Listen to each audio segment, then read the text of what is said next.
increased his advertising spend, flooding the airwaves with even more smiling Bob ads, as if the sheer volume of his success could drown out the sound of the approaching sirens. "They can't stop us," Stephen told his sister and mother during a family dinner. "We're too big. We're part of the culture now." Chapter 15, The Lobster and the Lie. In Atlanta, the wedding of Kirk Wright was the final, desperate flourish of a man who knew the game was over. The ice bars were melting, literally and figuratively, as Kirk stood there, watching the guests feast on $500 a plate lobster. His mind was on the Cayman Islands. He had been moving small increments of money, whatever was left after his lavish spending, into offshore accounts that even the FBI would struggle to find. He looked at his new wife. She was beautiful, radiant, and completely unaware that the house she lived in was a hollow shell. To the future, Kirk toasted, his voice echoing through the ballroom. Among the guests was Calvin Paris, an investor who had put his life savings into the Taurus Fund. He looked at Kirk and felt a chill. There was something in Kirk's eyes, a flatness, a lack of light. "Is the money safe, Kirk?" Calvin whispered as the music swelled. Kirk gripped Calvin's shoulder. "Safe? Calvin, your money isn't just safe. It's working. It's growing while we sleep." The truth was that the money was gone. It had been spent on the very wedding they were attending. It had been spent on the Lamborghini in the parking lot. It had been spent on the gold fixtures in Kirk's bathroom. The Taurus Fund was empty. The secret sauce was nothing but vinegar. Book 4, The Aftermath of the Mirage. Chapter 16, The Silence of the Stadium.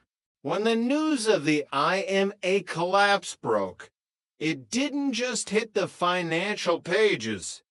It hit the sports world like a blindside hit on a quarterback. Steve Atwater sat in his living room, the TV glowing with the image of Kirk Wright's mugshot. The silence in the house was heavy. His wife sat across from him, her eyes red from crying. "He was our friend, Steve," she whispered. "He was at our house. He played with our kids." Atwater didn't say a word. He felt a physical pain in his chest, a deep, gnawing sense of betrayal that was worse than any injury he had sustained on the field.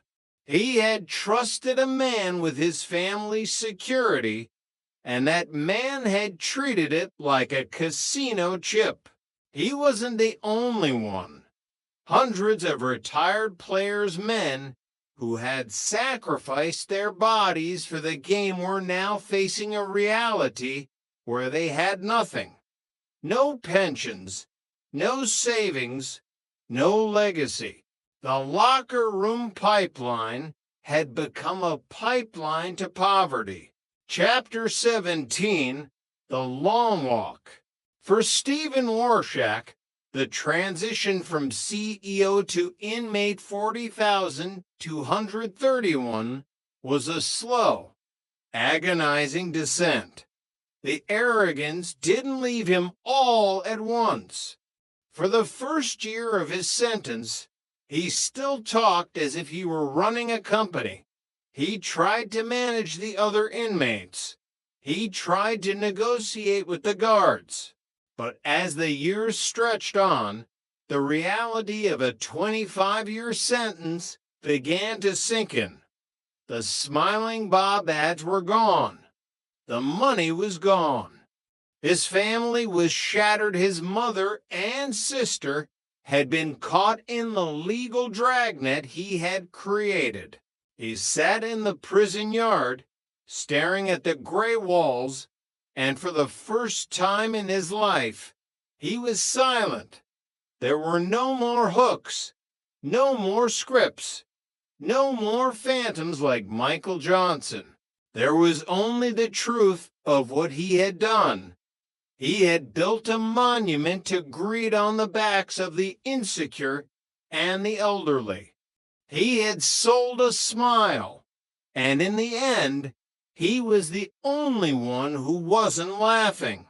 Chapter 18, The Reckoning of the Remains. In the years following Kirk Wright's suicide, the bankruptcy trustees in Atlanta performed a grim task.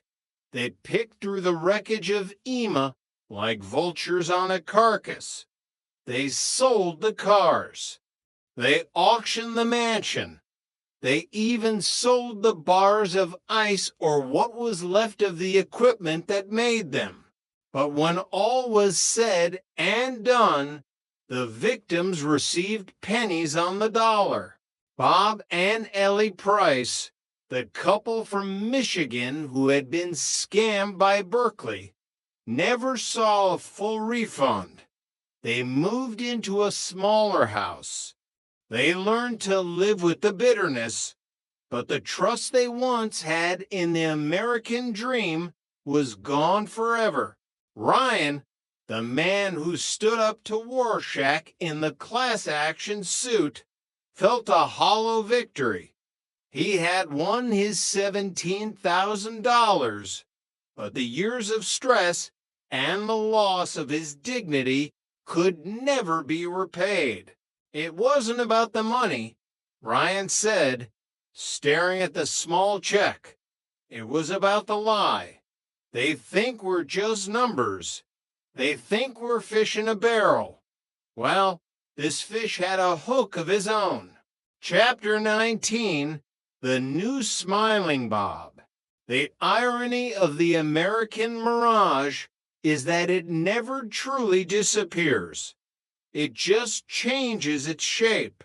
A few years after the fall of Berkeley Nutraceuticals, a new company purchased the rights to Insight. Smiling Bob returned to the airwaves. He was still happy. He was still whistling. He was still waving to his neighbors. The product was different. The management was different.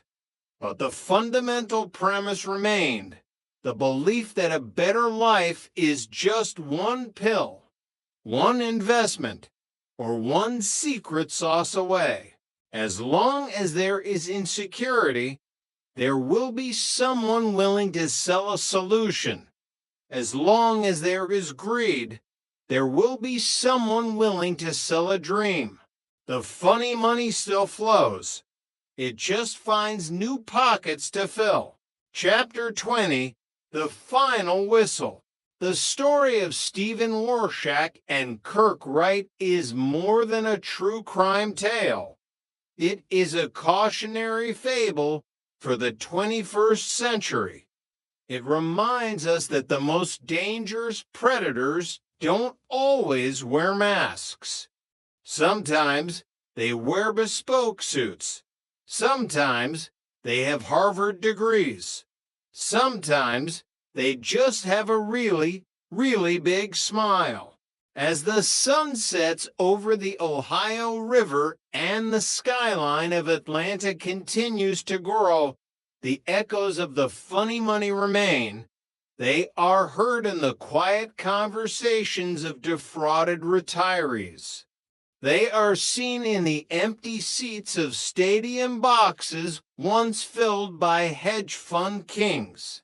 And they are felt in the hearts of every American who still wonders if the dream they are chasing is a real path or just another mirage. End of Volume 1 and 2. Red Bones, The Whispers of Shetland. Prologue, The Salt and the Bone. The North Sea does not give up its secrets easily. It hides them in the peat, buries them beneath the gray, churning waves, and tucks them away in the silent, wine-swept crofts of the Shetland Islands. For generations, the people here have lived by a code of silence as cold as the Atlantic spray. But the earth has a way of breathing. Sometimes, when the rain